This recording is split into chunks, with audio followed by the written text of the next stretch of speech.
చపాతీ లేదా పూరీస్ చేసేటప్పుడు కాంబినేషన్గా చేసుకునే పన్నీర్ కర్రీ చాలా యమ్మీగా ఉంటుంది కదండి. అందులోనూ నేను చేసే ఈ కడాయి పన్నీర్కి అయితే మా ఇంట్లో సెపరేట్ ఫ్యాన్సే ఉన్నారు.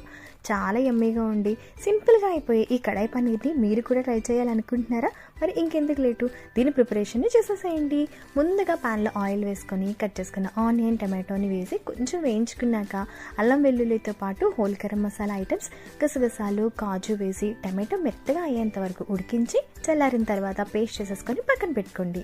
ఇప్పుడు ప్యాన్లో ఆయిల్ వేసుకొని కట్ చేసుకున్న ఆనియన్ అండ్ క్యాప్సికమ్ని కొంచెం వేయించుకున్న తర్వాత క్యాప్సికమ్ పచ్చివాసన పోతుంది కదా, అప్పుడు దీన్ని కూడా తీసేసుకొని పక్కన పెట్టేసి ఇప్పుడు ఇదే ప్యాన్లో ఇంకొంచెం ఆయిల్ వేసి ముందుగా మనం గ్రైండ్ చేసుకున్న పేస్ట్ ఉంది కదండి, దాన్ని వేసి కొంచెం ఆయిల్ సెపరేట్ అయ్యేంత వరకు కుక్ చేసుకున్నాక రుచికి సరిపడా ఉప్పు, కారం, అలానే టేస్ట్ని బ్యాలెన్స్ చేయడం కోసం కొంచెం పంచదారను కూడా వేసి కర్రీ ఉడుకుతూనేటప్పుడు ముందుగా మనం ఫ్రై చేసుకున్న ఆనియన్, అలానే క్యూబ్స్లా కట్ చేసుకున్న